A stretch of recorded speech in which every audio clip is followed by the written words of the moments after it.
Welcome to another episode of the SAPU podcast. I'm your host, Lisiba Tobachale.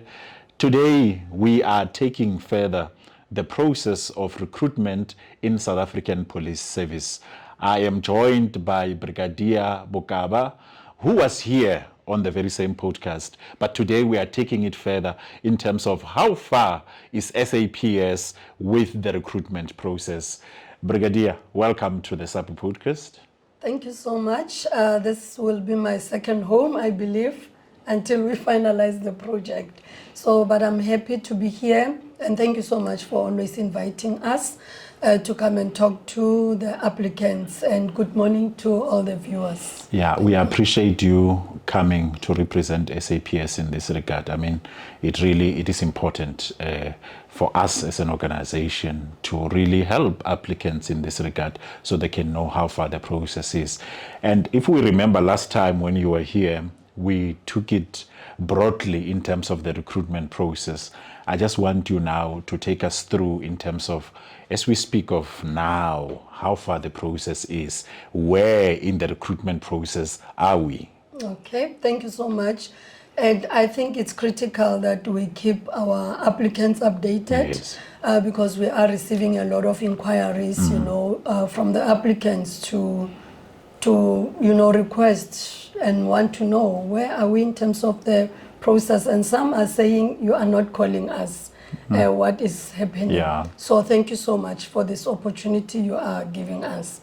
So where we are now, if I can recap just a bit, remember the last time we indicated that we received over 1 million applications. Yes. From the aspiring, aspirant people that want to be police officers.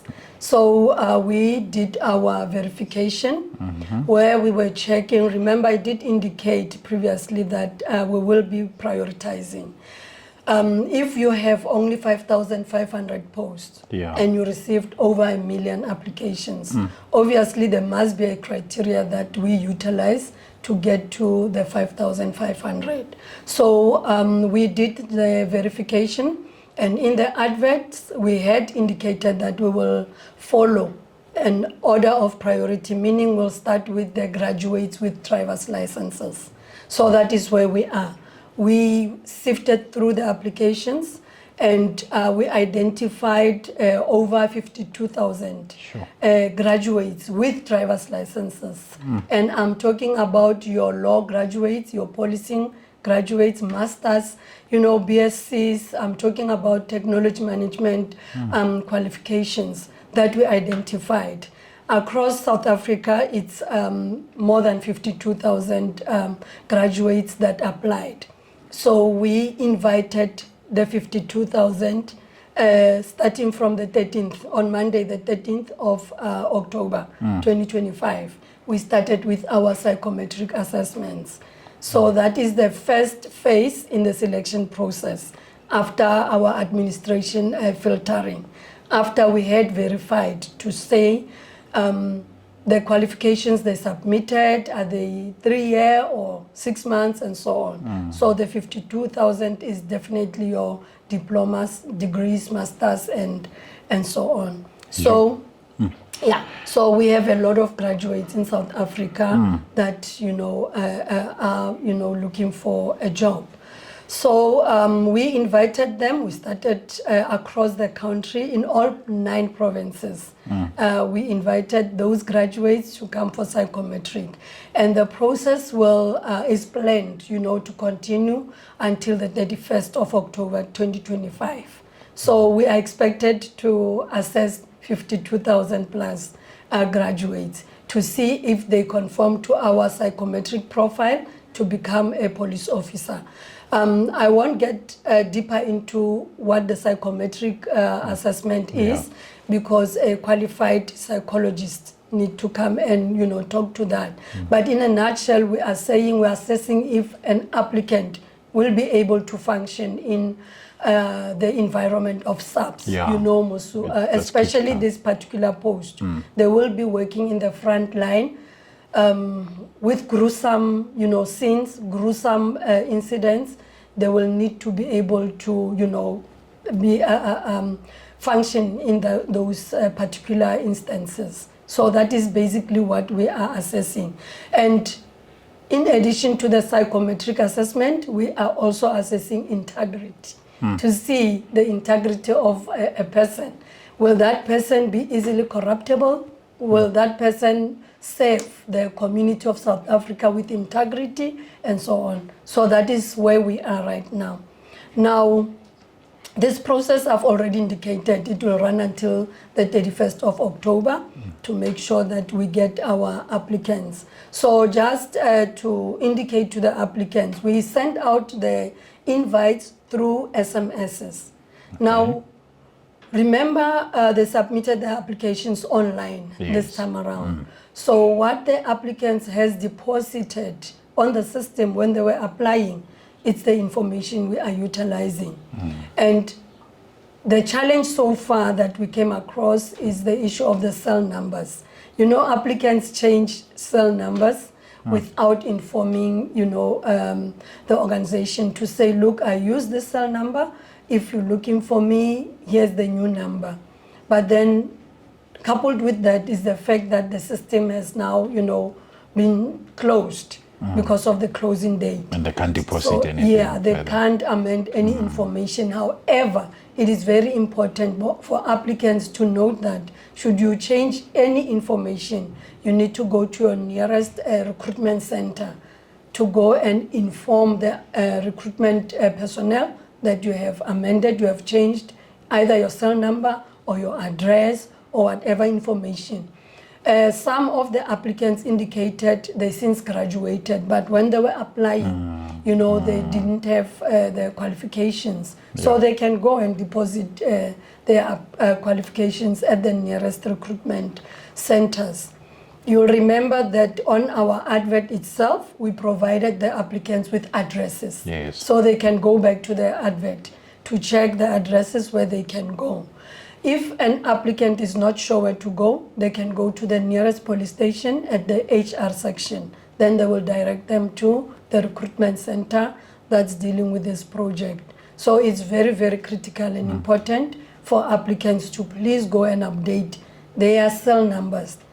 Because so far, if I can give an example, for the first day on the 13th that we invited the applicants. That was Monday. Yeah, that is Monday. We had across the board invited more than 15,000, but then less than 9,000 turned up.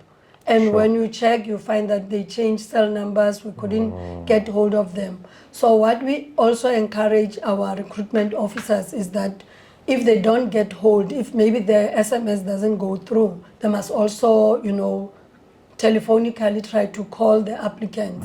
But dealing with a large number of applicants sometimes it's a bit challenging for our recruitment officers to telephonically call each and every applicant. Hence, we use the bulk SMSs. But then you'll find that challenges are just, a minimum number that we can be able to call. But then if a person has changed their cell number, then it's unfortunately difficult to get hold of them. But for this process, seeing that we will be conducting the psychometric assessments until the 31st of October, they still have time. So hence I'm saying I was very happy or glad to hear that you're inviting us to come and update applicants whilst it's still time. Yes. So until the 31st of October, they do have time to come and indicate that they changed their numbers. So I just want to get this critical answer. Let me ask through this question. It's fair. So if maybe one was an applicant and is a graduate in this regard, they were contacted before, then do they still have a window if they missed, let's say they missed the psychometric tests or assessments that happened since Monday because of any of those reasons? Maybe they changed their numbers or whatsoever, they were not able to reach. Will they still be given an opportunity once they update their details through the recruitment center? I think that's a very important area to go through. Correct. Yeah.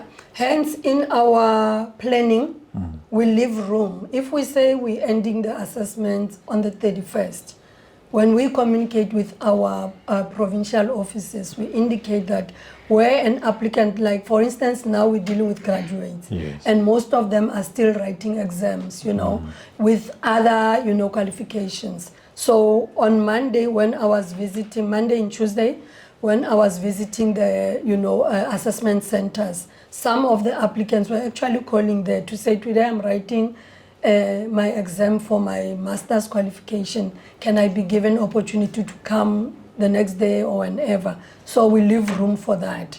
So hence I'm saying it's critical that they come now whilst we are still running, and we can be able to extend maybe to the 1st of November to say we are accommodating those that were not available during the assessment process. So the answer is yes, we must give them opportunity to be assessed. And in addition to that, on Monday and Tuesday, I think the whole country was having technological challenges. Even in the office, we couldn't get emails and so on. And most of the applicants indicated that they received the SMSs on the day of the assessment. Yeah. So those were the challenges I was dealing with as I was visiting the centers. And I indicated to the colleagues to say, no, we need to accommodate them, because we know all of us, we had technical glitches. The SMSs that the provincial offices were sending out on Sunday or on Saturday and even Friday, some did not get through to the applicants. So, and some applicants indicated they received it in the morning of the assessment, and considering, logistical issues, they couldn't get to the assessment centers. So the answer is yes, we must accommodate them. But it's critical that they come forth now so that we can be able to plan for them. Yeah, I think you've heard it, applicants, in this regard. If you have changed any of your details, mostly your cell phone number, or you want to update, do go and make sure that they are clearly updated within this window period, that within this process up until the 31st of October. I think that is a very progressive thing which we must commend SAPS for doing in this regard to accommodate looking at different reasons.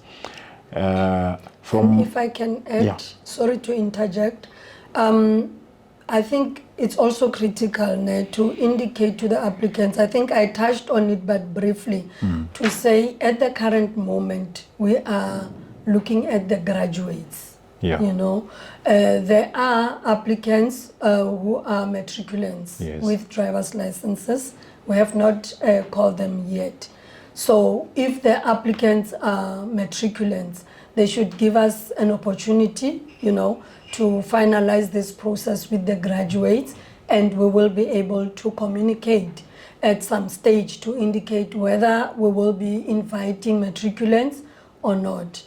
However, I must indicate that we spoke about the issue of the underrepresented groups. Yes. Yeah. So those will be our next step, to say after we are done with the graduates, we're looking at underrepresented groups.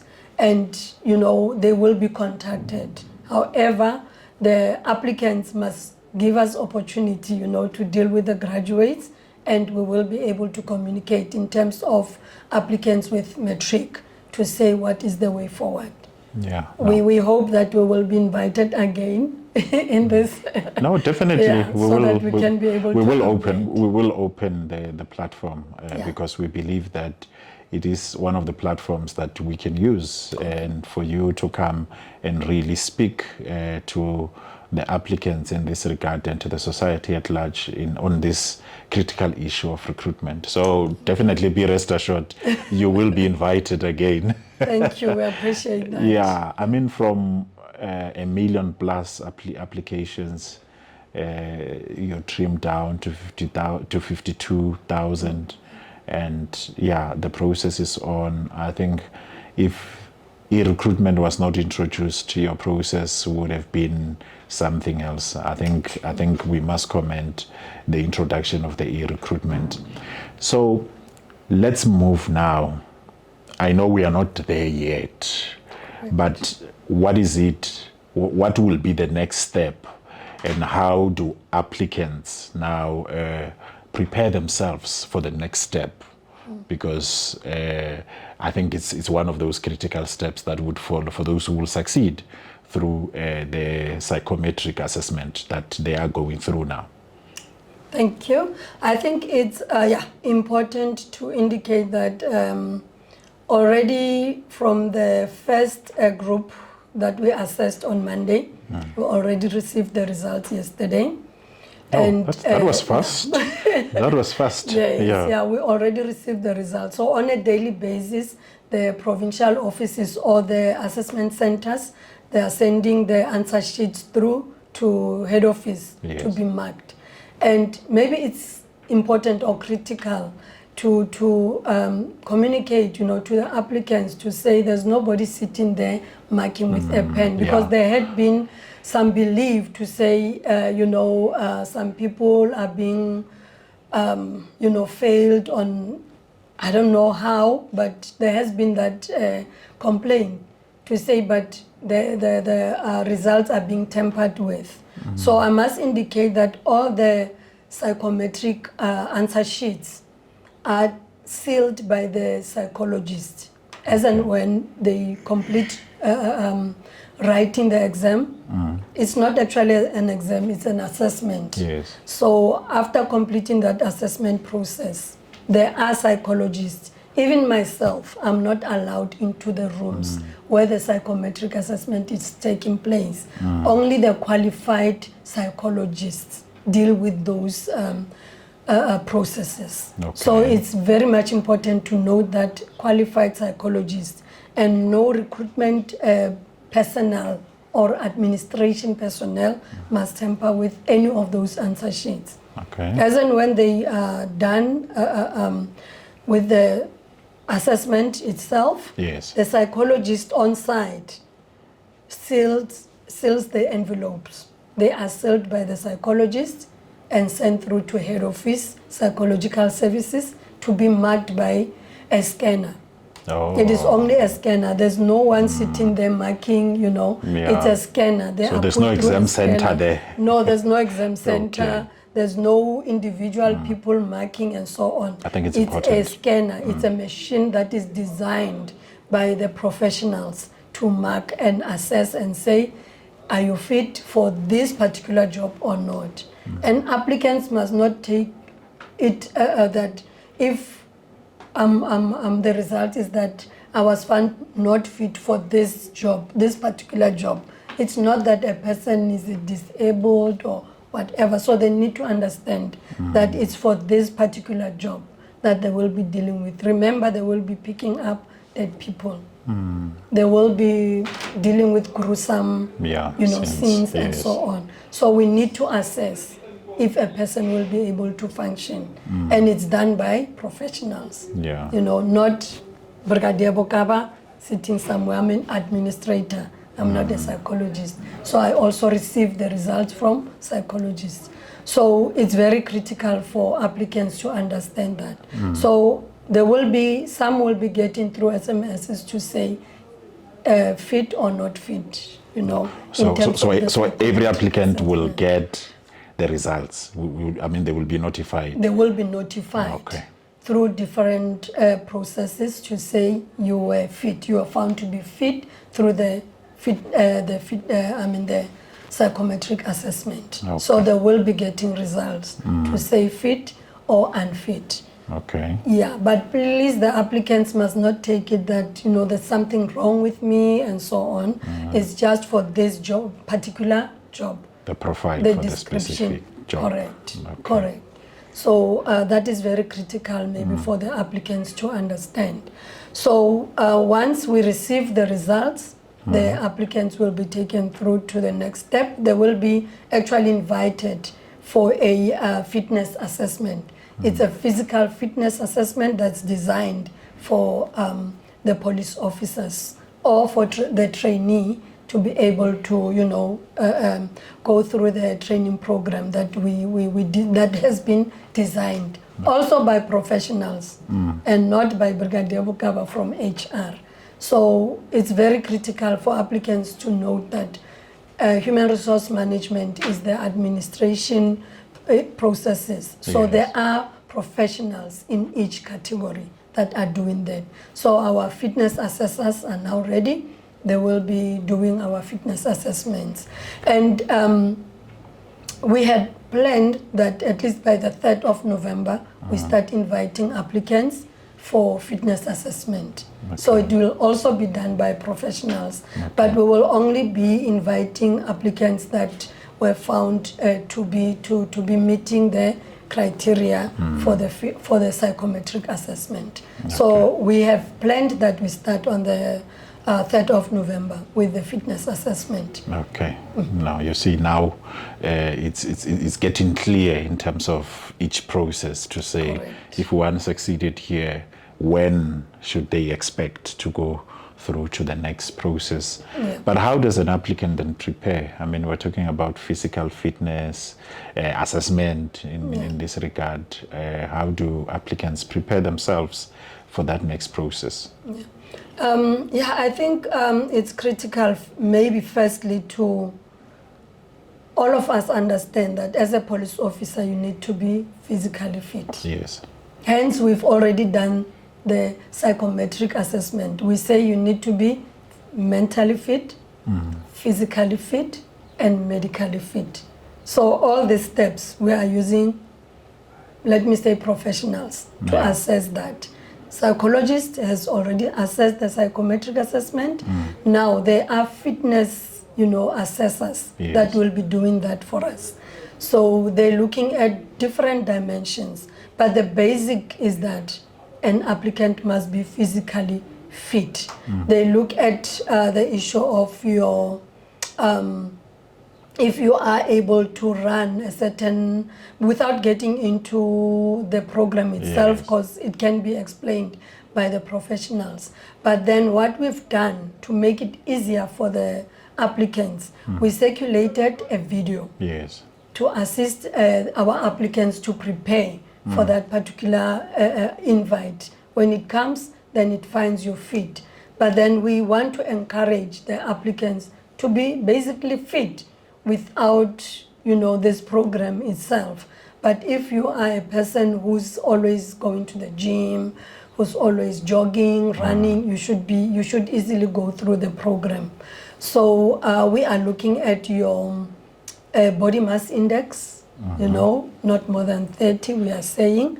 The fitness people will understand what we are talking about. They will be running the laps. They will be picking up a punch bag of a particular size, weight, and our professionals will be assessing them at the grounds where we will be doing the fitness assessments. So to advise our applicants who are aspiring to become police officers is that you start now. And that program, we already circulated it when we were advertising the post. Already we circulated the program, but we will be maybe circulating it again for the applicants who couldn't get it to be able to start preparing. So the fitness assessment is basically to be fit. Your body mass index not more than 30. You should be able to run the laps. You should be able to pick up a punch bag of a particular size, and so on. Both ladies and the males. It will be really happening on those grounds as you're explaining it. I think as we conclude, what are your parting words to the applicants in terms of the message that you want to give for them as they are in the midst of this process now, because the process is ongoing as we speak? All right. No, thank you so much. I think firstly, let me start with the issue of the rejection. Because we have a lot of applicants who are really unhappy. When I was visiting the assessment centers in terms of our psychometric assessments, there were a lot of applicants that we had to turn back because of the visible tattoos. And there was a lot of unhappiness. So remember, for now, where we are, when we were advertising, we already indicated that, visible tattoos. And we are not saying people don't have the right to have tattoos. It is your right, human right to have a tattoo.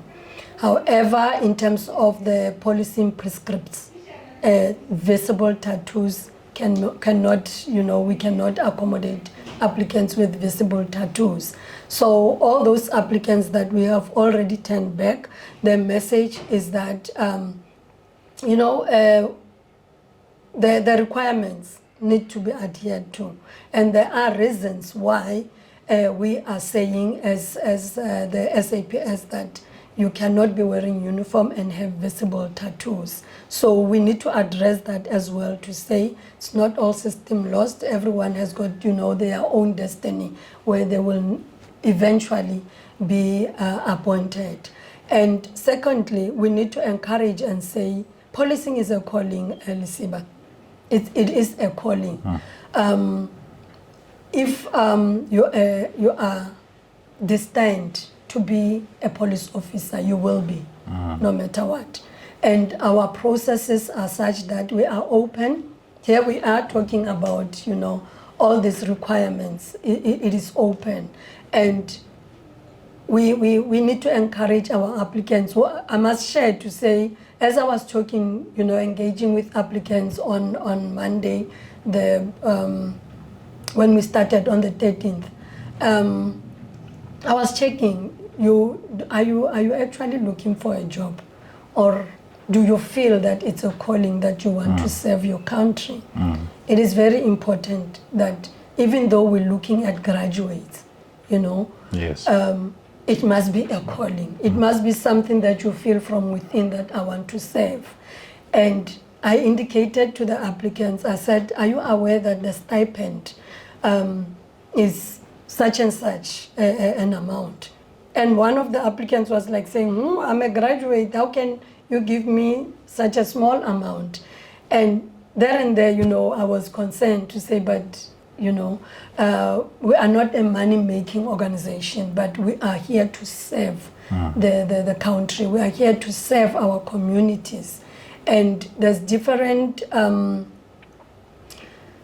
departments within SAPS that one can venture into, to actually find themselemselves as professionals. And specialize. As professionals and specialize. I've already spoken about it in our previous podcast to indicate the different units that we have that our graduates can also go to.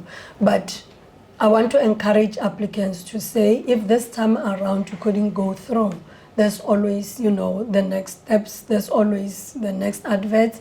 I also indicated to our applicants to say we will be advertising again in 2026. After April, we will be advertising.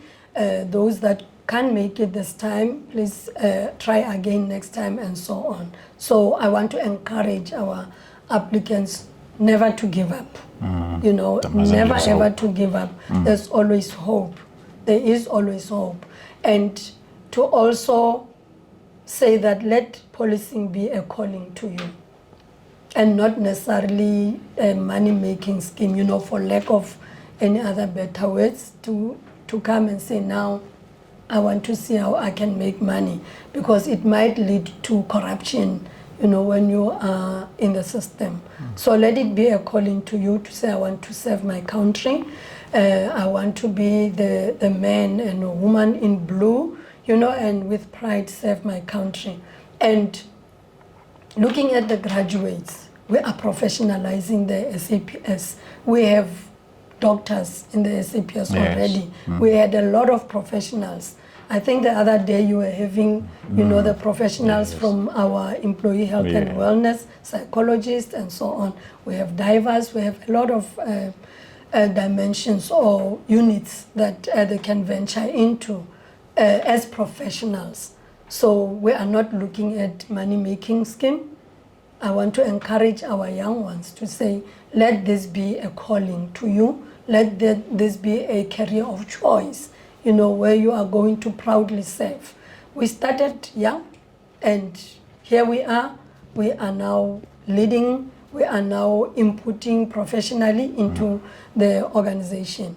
And to encourage those that will go through in terms of the first step, the psychometric assessment, I want to encourage them to keep fit as we will be doing the fitness assessment. There's also going to be interviews for those that make it through the fitness assessments. I must say they must not take it for granted that our fitness assessment is light. A lot of people fall out. So they must prepare. And we can also use your platform to send through the video that they can follow through in order to prepare as well. There will be interviews. We will be taking fingerprints as we are doing the fitness assessments and send it to our local criminal record center to check for criminal records. And as I was visiting the sites on Monday and Tuesday, I was encouraging the applicants to say, please stay away from crime.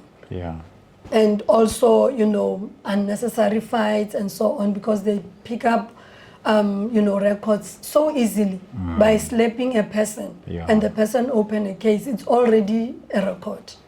Simple as that. Just picking up something from any retail stores and you record, they take it very simple, but it's a serious criminal record, and we use it as we assess because we do not want to absorb police officers with criminal records. So I encourage the applicants to please stay clear from any criminal activities. And we're also going to do the medical assessments. They must stay fit. The medical assessments, there is a criteria that our health risk manager will be doing. It's an external service providers, a group of doctors that will be assessing to see if the applicants that we are recommending will be able to make it through our program at the academies.